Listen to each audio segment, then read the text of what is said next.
other packaging of data that's collected from the web can help and influence each stage of the web archiving life cycle. We'll also talk a little bit about some of the technologies that are being used to enable these capabilities. And then after the break for lunch, we'll break out into smaller sessions and drill in either very technically in coding and scripting and approaches to analyses that you might be interested in generating locally. We can also do some work around business case development or justifying having some of these architectures and infrastructures deployed within your institutions. We'll tailor it to what each of you are interested in taking away from this session. And I know a number of you have to catch flights and you'll either be leaving at lunchtime or at the mid-afternoon break. That's totally fine. Don't feel that you need to announce that you're going. But please, if there's something that you really want to get out of the time that you are able to join us today, jump in and let us know how we can accomplish that on your behalf. So without further ado, I think we're going to get off with So the video I filmed was from 18 years ago, and you see the relevance. So, okay, okay, well, yeah, wait a minute. So it's not your grandfather's web anymore. I am actually a grandfather. And I'm old enough to remember the way it was. In fact, I'm actually old enough to remember way back, long before there was a web. About this time in 2015 will be the 50th anniversary of the first program I ever wrote. So a couple of years later, I started life as an undergraduate at Cambridge and encountered computer graphics. This is a PB7 with a 340 display, which is what I started working on. And just before I went up to Cambridge, one of the smartest people I ever ended up meeting co-authored a paper on computer graphics called On the Design of Display Processors. That was Ivan Sutherland. And he introduced the idea of the wheel of reincarnation as applied to graphics hardware. The idea that hardware design was cyclical, oscillating between a fixed function I/O peripheral that over time grew into a programmable I/O processor that over time grew into a fully functional computer driving a fixed function display, like a PP7. And this wheel is still rolling right along, just a bit slower than in Ivan's time. So when we started in NVIDIA, that's 20 years ago, we designed a fixed function graphics chip. It turned out to be our major competitive advantage because almost all the other 30 companies who decided to compete with us within 6 months after we started the company, they all decided the thing to do was to build a programmable graphics processor. And what they didn't understand was the bottleneck in the entire systems was the bandwidth in and out of the frame buffer. We were able to use every available frame buffer cycle to render graphics. They had to take some of those frame buffer cycles and use them for the program that was driving their programmable processor. And so this is Sega's Virtual Fighter 1 running on the very first NVIDIA chip. This was the very first occasion that it was possible to run an arcade game at full frame rate on a PC. The wheel didn't stop, of course. This is one of NVIDIA's current graphics processors, which of course is actually what's called the GPU. It's a fully functional programmable graphics engine. The wheel also applies to graphics and user interface software. Early Windows systems, the ones I worked on, like SunView and the Android Windows system, were libraries of fixed functions. So it's the X Windows system, which all of you who are running Linux are mostly still using, although it's about to be phased out. James Gosling and I tried to move half a turn around the wheel with a Windows system called Muse, which was a fully programmable environment programmable in PostScript, which actually turns out to be a really neat programming language. It's fully object-oriented and all this other wonderful stuff. But you may be asking, what on earth has this to do with the web? The half turn around the wheel that James and I couldn't manage has, in the meantime, happened to the web. The web that Tim Berners-Lee invented was a practical implementation of Ted Nelson's utopian idea of Xanadu, a web of documents linked by hyperlinks encoded in a fixed function document description language. That web was relatively easy to ingest for preservation because a crawler could follow the links, visit the page, find the links in it, follow them to other pages. It was relatively easy to preserve once ingested because the content of each document changed infrequently, and the content that it was pointing to was static, fixed function. So replaying the content later was not really a problem. And so we have the honestly incredible success of the Internet Archive. This is the front page of BBC News from 15 years ago from the Wayback Machine. Looks fine. But, as we should have predicted from all this history, which is in a sense why I'm telling you all this story from so long ago, was that the half turn around the wheel would happen to the web. The old web's primary language was HTML, which is document description language. Browser downloaded the document, rendered the fixed primitives it contained. And of course, browsers still do that because once network protocols like HTTP and HTML become widely used, they become incredibly difficult to change in incompatible ways. But mostly what your browser does these days is to download and run programs in today's web's primary language, which is JavaScript. So I use a plugin for Firefox called NoScript. And what it reveals is that my browser is a virtual machine host. Here's a list of the 11 sites that immediately wanted to run programs in my browser as I visited the front page of the New York Times a couple of weeks ago. So what drives technology around this wheel is the bandwidth and latency of communication. You want to have high bandwidth, low latency between the display and the nearest programmable computer that you can get to run an interaction. Now there are some attempts to push the web back around the wheel. One of them is NVIDIA's gaming as a service, where the game is actually running in the cloud, and what you're seeing is, in effect, you can think of as a video of the game that's being transmitted from the gaming engine that's running in the cloud to your mobile phone or whatever.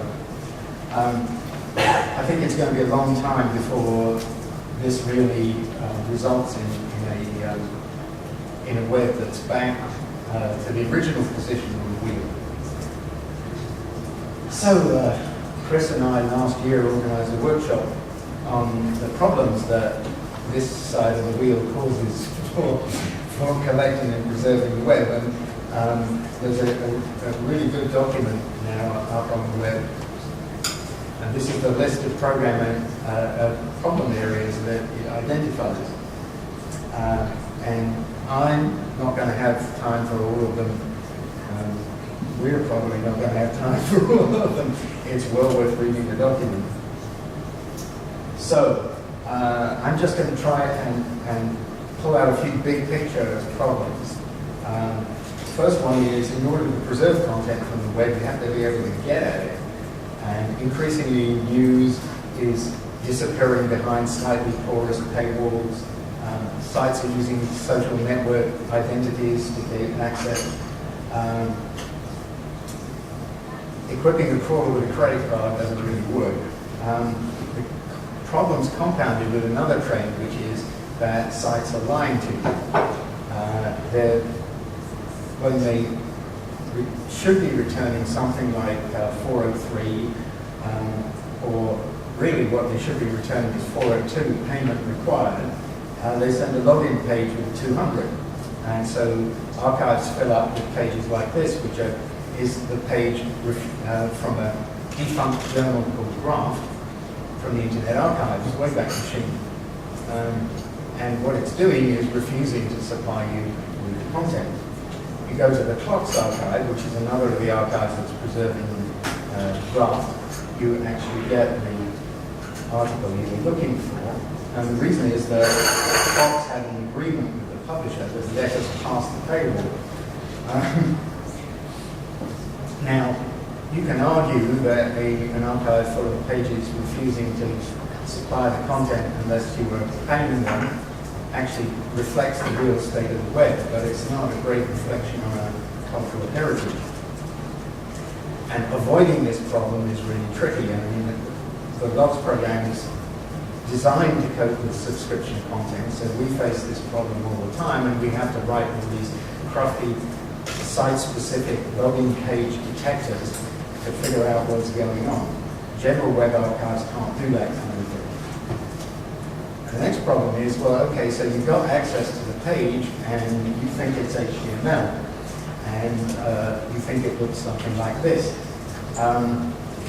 Actually, this is an HTML5 geolocation demo. Most of what you actually get from the web servers isn't this HTML, but the nearly 12 kilobytes of JavaScript, which were loaded by the free lines near the top of that page. This is the shortest of the free files.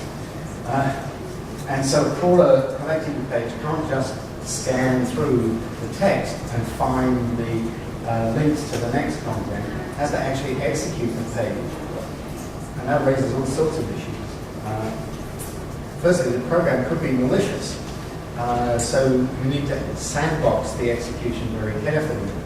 Even if it doesn't actually intend to be malicious, the execution is going to take an unpredictable length of time, which can amount to a denial of service attack on your crawler. I mean, I'm sure everyone has encountered pages where their browser froze because one of this incredible variety of JavaScript that people were running on your browser went into a loop. Even if it doesn't actually amount to a denial of service attack, what it's done is it's a lot more expensive to execute the program than it is to simply scan through the page. And so you've raised the cost of collection substantially. Okay, so then it's easy to say, well, execute content. But the execution of content depends on the inputs that the program obtains, which in this case is the geolocation of the crawler and the weather there at the time of ingest. In general, these inputs depend on all sorts of other things, like the cookies, the contents of HTML5's local storage in the browser that the crawler is emulating, the state of all the external services and databases the program is going to connect to and request content from, and the user's inputs. So the crawler has not only to run the program, it has to emulate a user mousing and clicking everywhere in the page in search of behaviors that trigger new links. But we're not just finding links for their own sake. We want to preserve those links and the content we want to use for future dissemination. If we preserve the programs for future re-execution, we also have to preserve some, but not all, of the inputs, such as the responses to database queries, and then supply those responses at the appropriate times during re-execution. Other inputs, such as mouse movements and clicks, have to be left to the future reader to supply.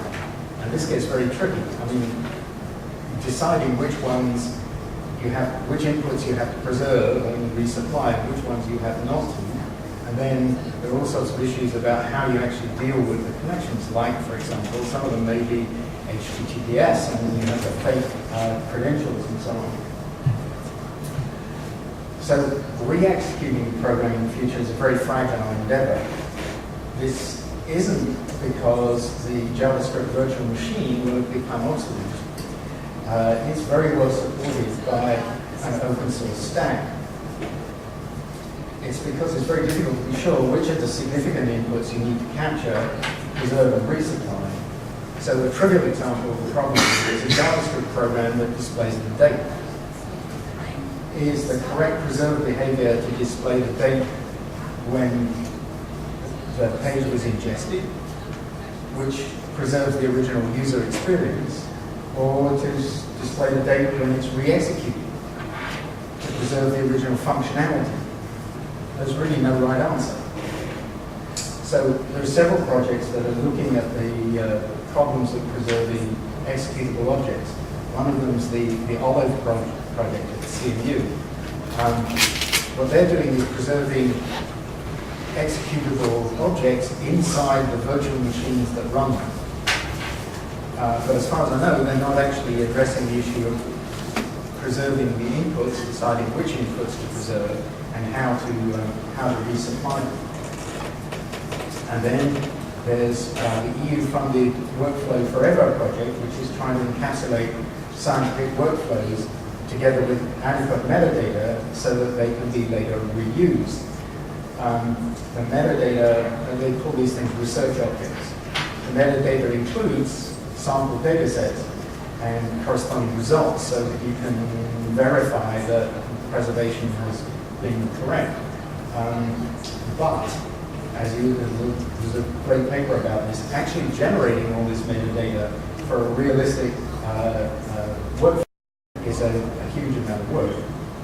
And even for workflows, which are a lot simpler than generic JavaScript, Workflow Forever has to impose some restrictions in order to make it all work.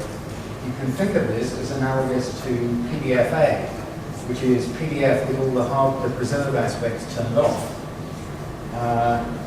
Well, an analogous approach would be HTML-A with all the hard to preserve parts turned off, and it's just not going to work. I mean, you're just not going to be able to persuade websites to publish two versions, the versions that they actually want people to use and the version that they want people to preserve, even if that was the right thing to do from a preservation point of view. So the other approach is to preserve the user experience, but not the functionality. In effect, it's to push the system another half turn around the wheel and reduce the content to fixed function primitives. Not to try and re-execute the program, but to re-render the result of executing. The YouTube that's preserving the user experience of virtual FIDO is an example of this kind. And it's long been recognized that because of the special difficulties of preserving video games, this may be the best we can do. But the re-render, so in order to do this, the re-rendering as the core executes the program is basically recording a video of what's happening, building a map of the sensitive areas of the screen that points to the result of activating each of them as yet another video full of sensitive areas and so on. And you can think of this as a form of preemptive format migration, which is an approach that both Jeff Rothenberg and I have argued against for a long time. As with games, it's possible that this, while flawed, may be the best we can do. So what are all these programs doing in your browser? Mostly what they're doing is capturing information about you so that they can sell it. And I won't shed a lot of tears if we fail to preserve this aspect of the web, but some of the captured and sold information drives what you see on the page, such as advertisements. And I've never been able to understand why archivists think that preserving spoof ads are important, whether they're selling fake products like Prairie Home Companion or real products like Who Sell Out. Preserving real ads, such as those that dominate our political discourse, is not important. So, in fact, what's going on is that the programs that run in your browsers these days ensure that every visit to a web page is a unique experience. It's full of up-to-the-second personalized content. So the challenge of preserving the web is like that preserving theatre or dance. Every performance is a unique and unrepeatable interaction between performers, in this case, a vast collection of databases, including databases about the world like Google Earth, and advertising databases, and databases of information about you, and the audience. Actually, it's even worse because preserving the web is like performing a dance performed billions of times, each time for an audience of one, who is also the director of the performance. So we need to ask what we're trying to achieve by preserving web content. We haven't managed to preserve everything so far, and we can expect to preserve a lot less going forward. So there are a range of different goals. At one extreme, the Internet Archive tries to sample the whole web, a series of samples of web through time, even if the proportion of the web that they capture is relatively small, turns out to be an incredibly valuable resource. In the early days, the unreliability of HTTP and the simplicity of the content meant that the sample was fairly random. The difficulties we're having because of the way the web's evolving mean there's been a gradually increasing systematic bias in the stuff that we're missing, because over time we're only getting the easy to collect stuff. So what we do in the LOX program is kind of the other extreme. We sample in another way. We try to get everything about a carefully selected set of web pages, mostly academic journals, which are on the relatively easy to collect end of the scale. The sample is created by the librarians selecting journals. It's a sample because we don't have enough resources to preserve every academic journal, even if there was an agreed definition of what an academic journal on the web is. But again, the evolution of the web is making this job gradually more and more difficult as journals evolve to use, to be heavily Ajaxed and so on. We're getting less and less of them. So, at both ends, the important thing going forward is to be able to deploy a variety of approaches. We saw this in the scholars that the Royal Library of Denmark studied. What they wanted was to avoid the systematic bias that came from using only one collection technique. So there are two pieces of good news here. Firstly, the work that INA is doing on the archiving proxy is going to make it easy to deploy multiple crawlers and mix and match them in a unified collection process. And in principle, Memento allows a unified view across a diverse collection of web archives, each of which will have had its own systematic bias. So combining these two should just work to preserve the web better than any individual archive can do it. But we're still going to miss a lot. I hope that's provided a bit of historical context for what we're going to be talking about today. Any questions? Any discussions? In the last decade, the users have seen the internet through a PC screen, and more they use this one. And it seems a bit simple because there's not a lot of gaps. We have actually tried to harvest the local platform instead of normal, and there's a lot of commercials that just disappear, and it seems also that we can get other stuff that we couldn't when we actually harvesting a normal web page as you see on the screen. You see, so it's shifting also. Unfortunately, there's a lot of work from companies like NVIDIA to deliver the kind of processing power and display resolution that you're used to in the PC space on your mobile device. So this may be a purely temporary phenomenon.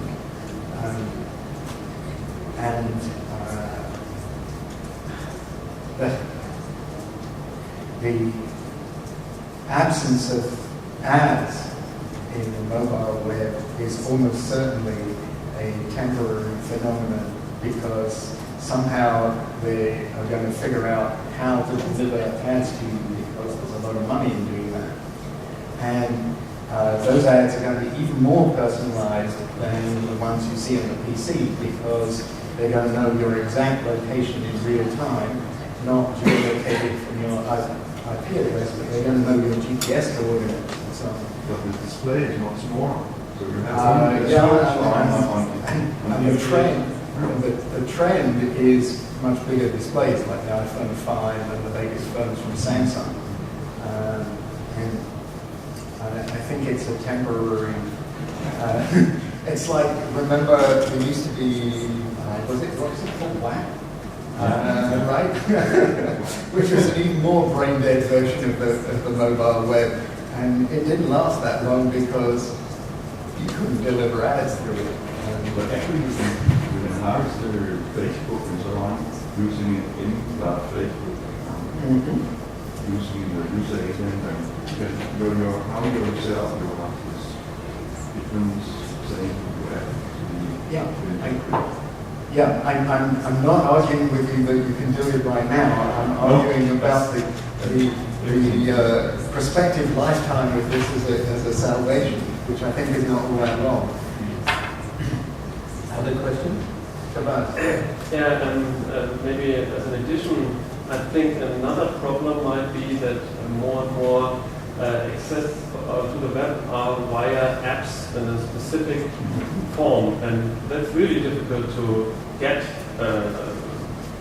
every form, literature, ebooks in apps, a real problem for the libraries, but also the web access via specific apps. And I think this is the trend for not only for the iOS world of Apple, but also Windows 8 and others will in the near future be more based on apps than on the free browser access. So I think this is a real challenge for the web archiving. People are discovering that there are some quite significant business issues around delivering apps. The way that they're sold to the developer community is that this is a better way of monetizing your efforts than web pages. But experience tends to show that unless you're extremely successful, that's not true. Since basically you can do anything with HTML5, anything you can do with an app, you can do with HTML5.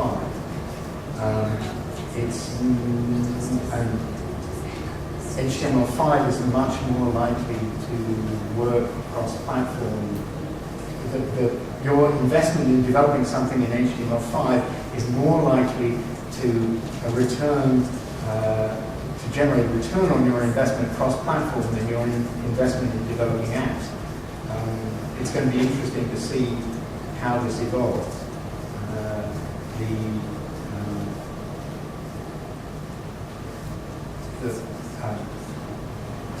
I think it's so. This initially took off in the iOS space, and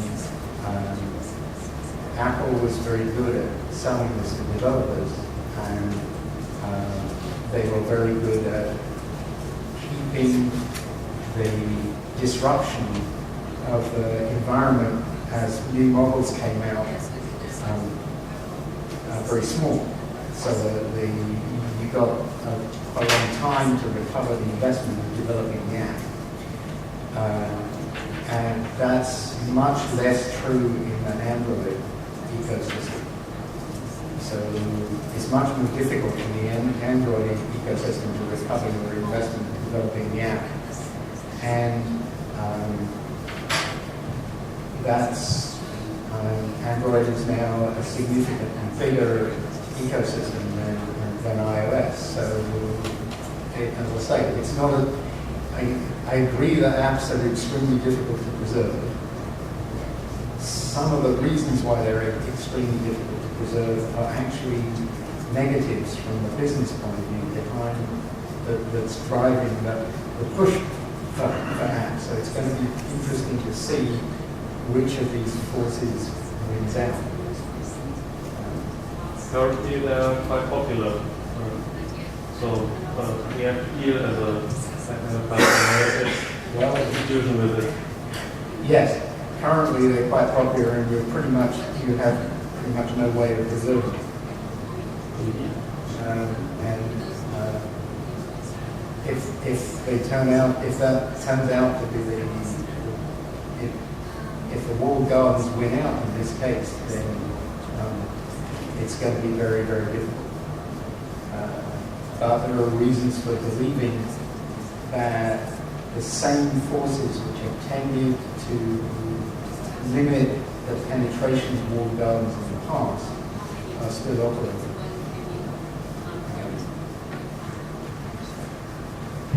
A lot of that is simply down to the greed of the owners of the walled gardens. And greed is a very persistent phenomenon. Are there other questions? I don't know if this is a good question. Are you saying that maybe HTML5 will be easier to capture? Or It's certainly easier to capture than apps, yes. I mean, what HTML5 is actually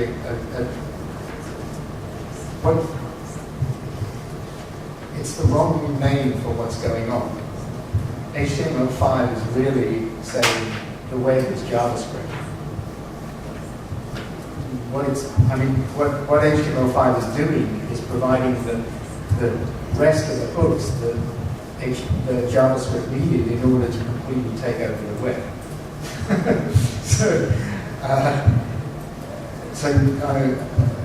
It's easier to collect than apps. It's very difficult to preserve. Yes, you can get your hands on all the JavaScript that your browser is going to run because you can just be like a browser, but that doesn't, just because you have that JavaScript text and the JavaScript virtual machine still works, doesn't mean that you can really play what you captured. And that's another way of describing the fundamental problem that I was talking about that's caused by having moved half a turn around the wheel from the original web. The business of preserving executable programs, which is a very hard thing to do.